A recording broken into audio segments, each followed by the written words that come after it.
আচ্ছা দেখেন এই সেকশনের আমি কাজ করলাম স্টাইলের ভিতরে ব্যাকগ্রাউন্ড পর্যন্ত। এখন আমি ব্যাকগ্রাউন্ডের ওভারলে দেখব। ওভারলে জিনিসটা কি? আচ্ছা আমি বলি নেই ওভারলে জিনিসটা কি। ওভারলে জিনিসটা হচ্ছে ধরেন আমি এর আগে কিন্তু গুটেনবার্গ দিয়ে ভালোভাবে পারি নাই, কিন্তু দেখবেন কত সুন্দরভাবে স্টাইলগুলো এলিমেন্টরের মাধ্যমে। ওভারলে হচ্ছে একটা ইমেজ আপনি নিয়ে আসবেন একটা সেকশনে, ইমেজটা নিয়ে আসার পরে এই ইমেজের ওভারলে যদি দেন তখন ওভারলে হচ্ছে এর উপরে একটা ছায়া দিতে পারবেন। ছায়া বলতে গেলে কালো কালার, লাল কালার, নীল কালার, সবুজ কালার, যে কোনো একটা ছায়া যদি দেন এই ছবিটাকে একটু ব্লার করে দিবেন। একটু ব্লার করে দিলে এর উপরে লেখাগুলো খুব সুন্দরভাবে স্পষ্টভাবে প্রকাশ পাবে। এরকম যে সেকশনটা তৈরি করা হয় এটাকে বলা হয় ওভারলে। তো আমি যদি ওভারলের মধ্যে ক্লিক করি, ওভারলে তেমন কিছু নাই। ওভারলের মধ্যে ক্লিক করলে আসে হচ্ছে আমাদের নরমাল এবং আমাদের আচ্ছা আচ্ছা স্ক্রিন শেয়ার।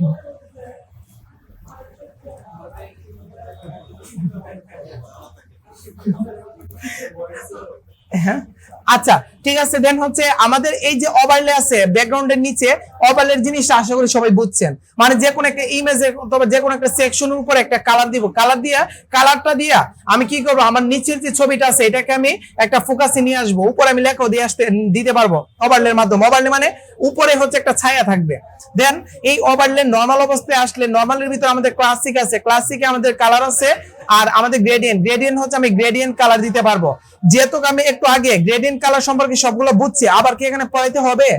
এইটাই হচ্ছে আমাদের শর্টকাট। যদি আমরা প্রথমে একটু কষ্ট হবে, এরপর দেখবেন সবগুলো সেমই, তো আমার গ্রেডিয়েন্টটা পড়াইতে হবে না। আবার যদি ক্লাসিকে আসি, ক্লাসিকে যদি আসি তখন হচ্ছে ক্লাসিকের ভিতরে যে কালার আছে, কালার আমরা কি করতে পারবো? চেঞ্জ করতে পারবো। এখান থেকে যে কোনো একটা কালার দিতে পারবো, কালার চেঞ্জ করতে পারবো। এখন দেখেন এই কালারটা দেওয়ার পরে আমি চাচ্ছি কালারটাকে কি করব, এই কালারটাকে হালকা হালকা গাঢ় করে দিব। তখন আমি কি করব, এই কালারটা দেওয়ার পরে নিচে একটা অপশন দেখেন, এটা হচ্ছে এই অপশনটাকে যদি আমি ডান পাশে ড্র্যাগ করি, আমার যে ভিতরের উপর অপশনটা আছে এটা দিয়ে আমি কালারটা আমি কি করতে পারি? সিলেক্ট করতে পারি। ধরেন এই কালারটা সিলেক্ট করলাম, করার পরে আমি চাচ্ছি এই কালারটার যে গাঢ়ত্বটা আছে এটাকে কমাই দিব। তখন আমি নিচের দিকে হুবার করব। নিচের দিকে দেখেন একটা অপশন আছে, এটাকে যদি আমি ডান পাশের দিকে হুবার করি তখন দেখেন এই কালারটা কি হয়ে যাচ্ছে? গাঢ়ত্ব কমে যাচ্ছে না? যখন আমি একদম জিরোতে দিয়ে দিব তখন কালারটা একদম জিরো হয়ে যাবে। তো এই কালারটার গাঢ়ত্ব কমানো বাড়ানোর ক্ষেত্রে এই জিনিসটা আমি ইউজ করতে পারি। ঠিক আছে, ওইটা আমি ইউজ করতে পারি, এটা অ্যাডভান্স অপশন। এবং এইটা এতটুকু আমি রাখলাম, ধরেন এতটুকু রাখার পরে এরপর উপর অংশ দেখেন, উপর অংশের ভিতরে এই যে আমাদের ক্লিয়ার নামে একটা অপশন আছে, এখানে যদি ক্লিক করি তখন কালারটা কি হয়ে যাবে? একদম ক্লিয়ার হয়ে যাবে, জিরো পর্যায়ে এসে পড়বে। প্লাস বাটনে ক্লিক করলে আমি নতুন একটা কালার এখান থেকে নিতে পারবো। তারপরে ডাইনামিকে ক্লিক করলে এখান থেকে ডাইনামিক কিছু কাজ করতে পারবো। আর কালার স্যাম্পল এখানে ক্লিক করলে আমি যে কোনো জায়গা থেকে আমি একটা কালার কপি করে আমি এখানে এসে বসাইতে পারবো। এটা হচ্ছে কালার স্যাম্পল, দেখছেন? ওইটা হচ্ছে এরকম আর কি। তো এইটা হচ্ছে এরকম গেল। তো এটাকে আমি ফুল করে দিই। ফুল করার পরে দেন হচ্ছে আমার কালারটা হচ্ছে এইটা, কালারটা হচ্ছে এটা দেওয়ার পরে এখন চাচ্ছি কালারটাকে উঠাই দিব। তখন কি করবো? এই যে ক্লিয়ার আছে এই ক্লিয়ারের ভিতরে ক্লিক করব, আমার কালারটা উঠে গেছে। এইটা হচ্ছে আমি কালারে ক্লিক করার পর যে বক্স আসবে ওই বক্সের কাজ। এই বক্সের কাজ কি সবাই বুঝছি? সিম্পল কাজ। কালারটাকে উঠাই দিয়ে আমি ডিফল্ট করে দিব, কালারটা উঠে গেছে। তারপরে হচ্ছে আমি ইমেজ ইউজ করতে পারবো। এটা হচ্ছে ওভারলে। ওভারলে হচ্ছে আমি যদি একটা ছবি আমি এনে দেখাই, ধরুন হচ্ছে আমি ব্যাকগ্রাউন্ডে ক্লিক করব। ব্যাকগ্রাউন্ডে ক্লিক করার পরে আমি হচ্ছে গ্রেডিয়েন্ট একটা কালার না, গ্রেডিয়েন্ট না, আমি ধরেন এখান থেকে একটা ছবি নিয়ে আসবো। আমি টাইপে ক্লিক করে একটা ছবি নিয়ে আসবো, ছবি নিয়ে আসি, নিয়ে এসে একটা জিনিস আপনাদেরকে কাজটা দেখাই দিই সরাসরি। ধরেন ডেস্কটপ থেকে একটা ছবি নিয়ে আসি, একটা কাজ করি।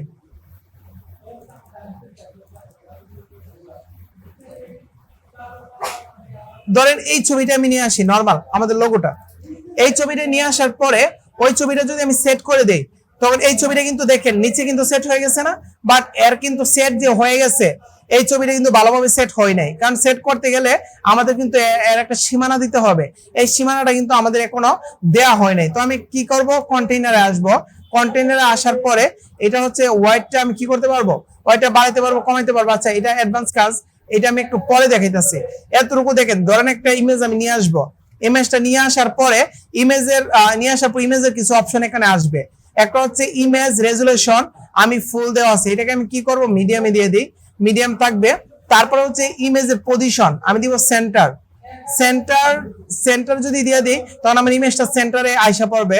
তারপরে হচ্ছে অ্যাটাচমেন্টে ক্লিক করার পরে ইমেজটা স্ক্রল করা যাবে, স্ক্রল করলে ইমেজটা স্ক্রল হবে নাকি হচ্ছে একদম ফিক্সড হয়ে থাকবে, এটা হচ্ছে আমাদের অ্যাটাচমেন্ট। ফিক্সড হয়ে থাকবে নাকি স্ক্রল করলে আমার ইমেজটা সেকশন। আচ্ছা আরেকটা জিনিস দেখেন, আমার যে এই সেকশনটা আমি নিচ্ছি, নেওয়ার পরে আমি যদি এই সেকশনটাকে স্ক্রল করি তখন এই সেকশন উপরে চলে যাবে না? আবার স্ক্রল যদি আবার উপর থেকে নিচের দিকে করি তখন এই সেকশনটা আবার নিচে আসবে। কিন্তু আমি যদি এই অপশনটাকে যদি আমি এখানে ক্লিক করে, এখানে অ্যাটাচমেন্টে ক্লিক করে যদি আমি স্ক্রল দেই তখন কি হবে, এই সেকশনটা ঠিকই ফিক্সড হয়ে থাকবো। থাকার পরে এর উপরে হচ্ছে আমার সেকশনগুলো স্ক্রল হইতে থাকবো, এর উপরে আমার সেকশনটা চলে যাবে। আর এই যে ব্যাকগ্রাউন্ডের যে ছবিটা আছে এই ছবিটা ফিক্সড হয়ে থাকবে, মানে আমার ব্যাকগ্রাউন্ডে আমার ওয়েবসাইটের ভিতরে ছবিটা ফিক্সড হয়ে থাকবে। এর উপরে হচ্ছে আমার কি করতে পারবে, সেকশনগুলো অ্যাড করে স্ক্রল করতে পারবো। এটা হচ্ছে স্ক্রলের কাজ, এগুলো অ্যাডভান্স, ওইগুলো পরে দেখাবো। তারপরে আমাদের অ্যাটাচমেন্টের ভিতরে এটা বুঝলেন। তারপরে রিপিট, এই ছবিটা কিন্তু দেখেন আমি যদি ছবিটাকে ছোট করে দেখবেন অনেকগুলো পাশে আর একটা ছবি হয়ে গেছে, মানে এই ছবিটা অনেকবার রিপিট করা হয়েছে। তো আমি কি করব, রিপিটের মধ্যে ক্লিক করে হচ্ছে আমি দিয়ে দিব নো রিপিটে ক্লিক করলে দেখেন পাশে থেকে চলে গেছে না ইমেজগুলো, তার মানে একটা ছবি এখানে শো করবে। ঠিক আছে, একটা ছবি শো করবে, বারবার রিপিট করবে না। তারপরে হচ্ছে আমাদের দেওয়া আছে রিপিটের পরে ডিসপ্লে সাইজ, এখান থেকে ক্লিক করে হচ্ছে আমি যদি অটো দেই তখন কি হবে, অটোমেটিক্যালি সেটআপ যেভাবে আছে কভার দিলে এটা হচ্ছে কভার হয়ে যাবে, বড় করে কভার হয়ে গেছে। তারপরে যদি আমি যে কন্টেইনার দিই, আমার ছবিটা যতটুকু আছে ততটুকু কি হয়ে গেছে, ফিক্সড হয়ে গেছে। দেখছেন ফিক্সড হয়ে গেছে, এটা হচ্ছে আমাদের কভার। তো এটা ফিক্সড হয়ে গেছে। তারপরে এটা যদি দেই কন্টেইনার, তারপরে কাস্টমাইজ যদি দেই, কাস্টমাইজে ক্লিক করলে আমি এর সাইজটা বাড়াইতে পারবো, কমাইতে পারবো। তো আমি ওয়েটটা কি করব, একটু কমাই দিই, একটু এতটুকু দিই, ঠিক আছে, এটা দিয়ে দিতে পারবো। এটা গেল হচ্ছে আমাদের ইমেজের সেকশন। ইমেজটা আমি এখানে নিয়ে আসলাম, আনার পরে সরি ভুল করে ফেলছি, ইমেজে আসার পরে ইমেজটা নিয়ে আসলাম, আসার পরে তারপর হচ্ছে আমি ওভারলেতে ক্লিক করব। ওভারলে, এখন দেখেন ওভারলে জিনিসটা কি, ওভারলে হচ্ছে আমি এখন ওভারলের ভিতরে যদি আমি কালারের ভিতরে ক্লিক করি, কালারের ভিতরে ক্লিক করে যদি আমি একটা কালার দিয়ে দিই তখন দেখেন কি হয়ে গেছে, আমি একটা কালো কালার দিয়ে দিলাম, দেওয়ার পর এই কালো কালারের ব্রাইটনেসটাকে একটু কি করব, কমাই দিব। একটু কমাই দিলে দেন একদম জিরো করলে ইমেজটা শো করবে, আবার ব্রাইটনেসটা বাড়াই দিলে ইমেজটা কি হয়ে যাবে, গাঢ় হয়ে যাবে। এখন যদি এই সেকশনে কোনো লেখালেখি করি, লেখাটা স্পষ্ট দেখা যাবে কিনা, আমার লেখাটা কিন্তু এখন স্পষ্ট দেখা যাবে। আবার যদি আমার ইমেজটা যদি থাকতো তখন লেখাটা কি স্পষ্ট দেখা যাইতো, ধরেন আমার ইমেজটা হচ্ছে হলুদ কালারের একটা লেখা দেবো, এটা কিন্তু দেখা যাইতো না। তখন আমি কি করব, আমি হচ্ছে এরকম ভাবে এর ব্যাকগ্রাউন্ডের উপরে হচ্ছে কি করব, একটা কালার দিয়ে দিতে পারবো। আমি লাল কালার দিলে দেখেন এটার সেকশনটা লাল হয়ে যাবে। আমি কালো কালার দিব, কালো কালার দেওয়ার পরে এর সাইজটা একটু কমাই দিব, কালারটা গাঢ়ত্ব একটু কমাই দিব, কমাই দেওয়ার পরে এর উপরে যদি লেখালেখি করি স্পষ্টভাবে লেখাটা দেখা যাবে। এটাকে বলা হয় আমাদের ওভারলে। হচ্ছে যে কোনো একটা ইমেজের উপরে একটা কালার, একটা ওভারলে দিতে পারবো, ওভারলে আমরা তৈরি করতে পারবো। এটা হচ্ছে আমাদের ওভারলে। তো ওভারলে এটা দিয়ে দিলাম, ওভারলেটা দিয়ে দেওয়ার পরে এটা হচ্ছে কালার। চাইলে ওভারলের পরিবর্তে আমি কি করতে পারি, আমি হচ্ছে ইমেজও দিতে পারি। এবং ওভারলের অপাসিটি দেখেন যত বাড়াবো তত হচ্ছে কি হবে, গাঢ়ত্ব বাড়বে, ওভারলের মানে কালারটা বাড়বে। এখন ওভারলের গাঢ়ত্বটা যদি কমাইতে চাই তখন এটার সাইজটা কমাইতে পারবো। তারপরে লেখা আছে আমাদের সিএসএস ফিল্টার, এখানে ক্লিক করলে আমার একটা ওভারলে যে হইছে এটা বিভিন্ন কালারে আমি কনভার্ট করতে পারবো, বিভিন্ন কালারে আমি এরকম বাড়ায় কমায় দেন হচ্ছে দেখেন এর কালার, সুন্দর একটা কালার আমরা তৈরি করতে পারবো। যখন অ্যাডভান্সে কাজ করবো তখন হচ্ছে এই জিনিসটা আপনারা বুঝবেন। ওভারলের খুব সুন্দরভাবে একটা ওভারলে আমরা সেট আপ করতে পারবো। তারপরে ব্লাইন্ড মোড আছে, এই ব্লাইন্ড মোডে ক্লিক করলে আমি যদি মাল্টিপলে ক্লিক করি তখন হচ্ছে আমার লেখাটা স্পষ্ট দেখা যাবে। এই যে আমাদের অপশনগুলো আছে, স্ক্রিন, ওভারলে, ডার্কেন, লাইটেন, এগুলো সবগুলো আমাদের পরবর্তীতে কাজ থাকবে, ওইগুলো আমি আপনাদেরকে দেখাবো। ঠিক আছে, এটা হচ্ছে আমাদের ওভারলের কাজ। দেন হচ্ছে আমরা ওভারলে আসার পরে এটা হচ্ছে আমাদের ওভারলের কাজ। ওভারলে এতটুকু করার পরে তারপরে এটা হচ্ছে ওভারলে। এরপরে হুবারে যদি আমি ক্লিক করি তখন হুবারের কিছু কাজ আছে।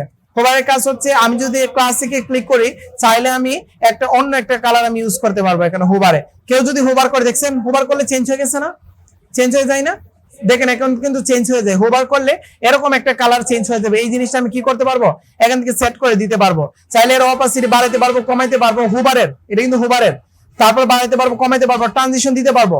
হুবার করলে দেখেন আমার কিন্তু এখন স্লো ভাবে হইতেছে না হুবারটা, এখন কিন্তু দেখেন স্লো ভাবে হইতাছে। যখন এর ট্রানজিশনটা একদম জিরো করে দিব তখন দেখেন ইনস্ট্যান্ট হয়ে গেছে, হুবারটা ইনস্ট্যান্ট হয়ে গেছে। আবার যখন ট্রানজিশনটা বাড়াই দিব তখন দেখছেন অনেক স্লো ভাবে হয়েছে না হুবারটা। আবার নিয়ে আসি, দেখেন অনেক স্লো ভাবে গেছে। আবার যদি নিয়ে আসি অনেক স্লো ভাবে কিন্তু হুবারটা হয়েছে। আবার নিয়ে গেলে অনেক স্লো ভাবে শেষ হয়েছে। যদি ট্রানজিশনটা বাড়াই ট্রানজিশনটা কমাই দিই তখন কি হয় ইনস্ট্যান্ট ভাবে হয়ে যাচ্ছে, ইনস্ট্যান্ট ভাবে। এটা হচ্ছে আমাদের ট্রানজিশনের কাজ হোভারের, ঠিক আছে। তো এটাকে মিডিয়ামে রাখি এরকম ভাবে রাখি। এটা হচ্ছে আমাদের গেল হচ্ছে ব্যাকগ্রাউন্ডের ওভারলের হোভার সেকশনে আপনারা কি কি করতে পারবে, এখানে এই জিনিসটা করতে পারবেন আশা করি। তো এটা গেল আমাদের ওভারলে। তো আমাদের ব্যাকগ্রাউন্ড ওভারলে জিনিসটা সবাই বুঝছি কিভাবে করে, আশা করি মোটামুটি সবাই এই জিনিসটা ক্লিয়ার কিভাবে আমরা করতে হয় ওভারলে।